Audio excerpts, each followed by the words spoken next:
Today, we're looking at Noodler's Dark Matter. Hi, I'm Adam, and I'm an ink guy. I get inks, test them, and share the results with you. Now, Noodler's Dark Matter is a black ink. In order to make sure I have a range of experience with this ink, I do the writing samples.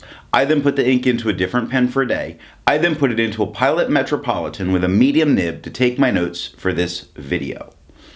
Before we get to the writing samples, let's look at the sciencey bits. And up first is the chromatography, and I agree with Vita that I've learned a lot by doing multiple chromatographies. The one on the left is done the way it's supposed to be done. And what we get to see in it is, while there's a black line, we see some green that works its way up, then we see the gray come out and the black along the very top. The one on the right I let dry for 10 minutes before I dunk it into water, and we see a much thicker dark black line across the bottom. Both of those with the black line makes me feel that this ink has some real hold on to it. We still see some of that green on the bottom. The gray that pushes up is darker, and the dark black on the top, there's more of it, which is pretty interesting. Resistance tests are done to see how this ink can be expected to perform on the page, and more importantly, how hard it might be to clean from your pens. I let the smear dry for 3 days before testing it. And looking at the highlighter, we see that it does reactivate some, it does feather and spread out some, but we can still read everything that's there, which makes me say, okay, maybe you could use this well if you need to highlight your notes. I put water down for 30 seconds. 30 seconds later, I blot it up and we see a lot of that ink reactivates, a lot pulls up, but a lot of it is left behind. It makes me feel that, water itself might not always be enough to get this out of your pens, especially when we look at the pen flush. Pen flush does a lot of what water did, a lot reactivates, a lot comes up, but a lot more of that ink comes off the paper. Specifically, I start seeing some very, very light spots where the pen flush went down. Bleach completely eradicates and pulls up, but leaves this yellow completely behind as an activation from the bleach. Now, for the inks I've tested, I've found an average viscosity of 2.5, with the realm of normal being from 2.1 to 2.9. Noodler's Dark Matter has a viscosity of 1.31, which makes it a very wet ink. To find my average dry times, I use my writing samples done with the extra fine and medium nibs on Clairefontaine, Tomoe River, and Rhodia paper. For the inks I've tested, I found an average dry time of 17 seconds, with the realm of normal being from 13 to 21 seconds. Noodler's Dark Matter has an average dry time of 31 seconds. Wow, that's a long time. You have to be willing to use this ink and really willing to wait for it. You have to love this ink to be willing to wait that 31 seconds. Now, let's look at the writing sample. I got this ink in bottle form, third bottle in fact. And to keep my writing samples consistent, I use a Jinhao, that's an X450 with a medium, a Jinhao 159 with a 1.1, and a Jinhao Extra Fine, a Jinhao X750 with an Extra Fine. Let's look at Clairefontaine. We get no bleeding and no ghosting. The 1.1 gives no feather, no spread, no halo, no sheen. It does give some shading in the black writing. Not a ton. It's black. The Extra Fine gives us no bleed, no feather, no spread, no echo, no sheen, and no real shading with the Extra Fine. 27 seconds to dry. It takes quite a long time. The medium gave us no feather, no spread, no halo, no sheen, no shade. 27 seconds to dry. You see I had an issue here where I had water in the pen. Once I got that sorted out, primed it, I just got the black. 27 seconds to dry. The Extra Fine and the medium show us that we're going to get no color variation, and we didn't get any color variation. The smear test says you can likely recover this if you did smear while you were writing. Tomoe River, no bleeding, we get ghosting. The 1.1 has no feather, no spread, no halo, no sheen, no shade. 34 seconds to dry. The medium, a darker tone, gives no feather, spread, halo, sheen, or shade, and 44 seconds to dry. Now the scrubby for both the extra fine and the medium show us we're not going to get any color variation, and we didn't. The smear test says you probably can't even recover this ink if you smear it on Tomoe River. So Rhodia paper. Rhodia gives us no bleeding, no ghosting. The 1.1 gives no feather, no spread, no halo, no sheen, no shade. 22 seconds to dry.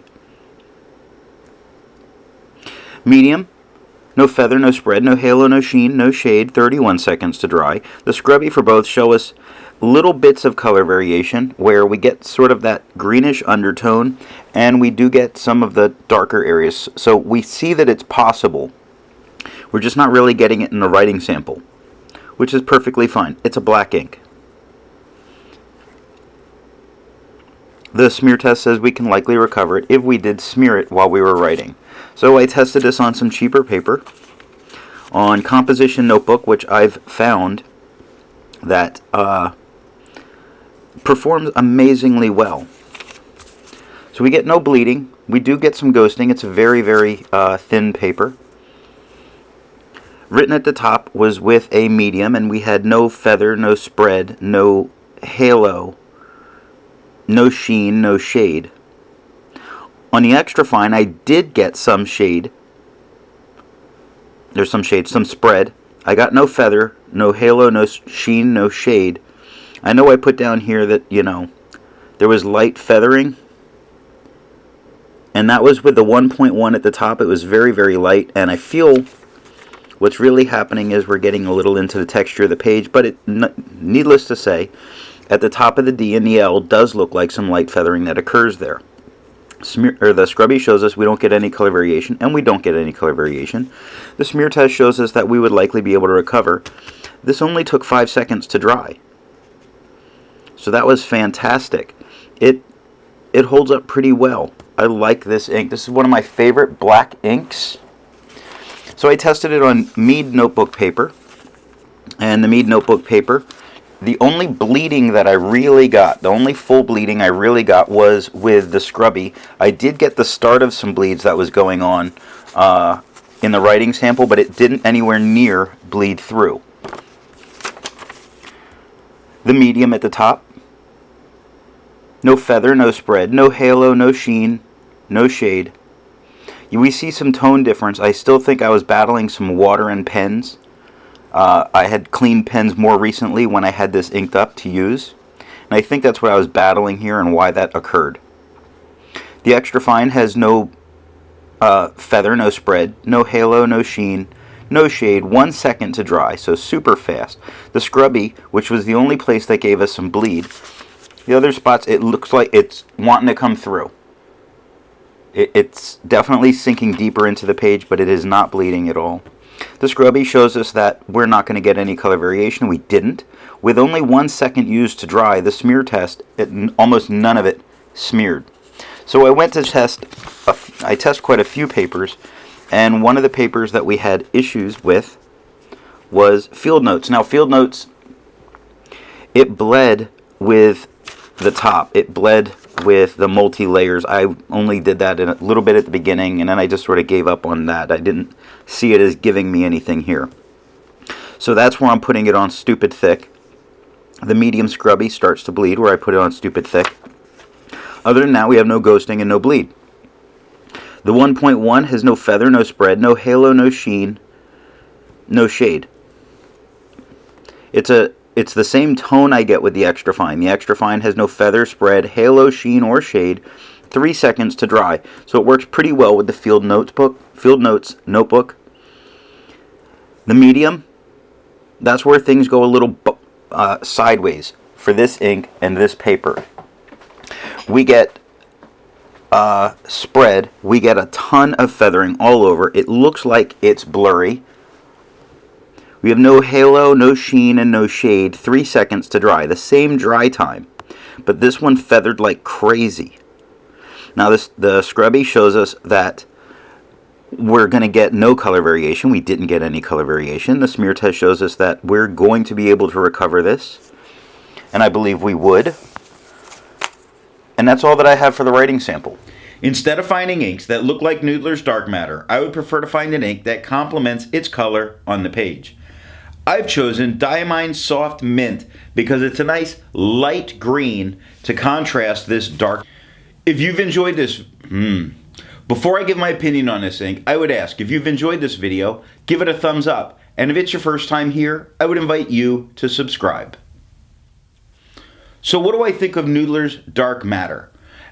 As a math geek, that in itself made me want to use this ink. That was the reason that I did purchase the first bottle. I went through it fast. I went to my second bottle. I went on to my third bottle. I'm halfway through my third bottle. I love this ink. But it's not that it's the best ink. It's far from it. I love the history that goes along with it. I love the fact that it's a reformulation of the ink that was used at the time. And with that, I stay with it. So the fact that I love it so much is not purely performance. There's a lot of history involved, and maybe I'm buying a little bit into that marketing, which I've said before about people buying into the marketing is perfectly fine if that's what makes you like that ink and it's not harmful to your pens. Thanks for watching.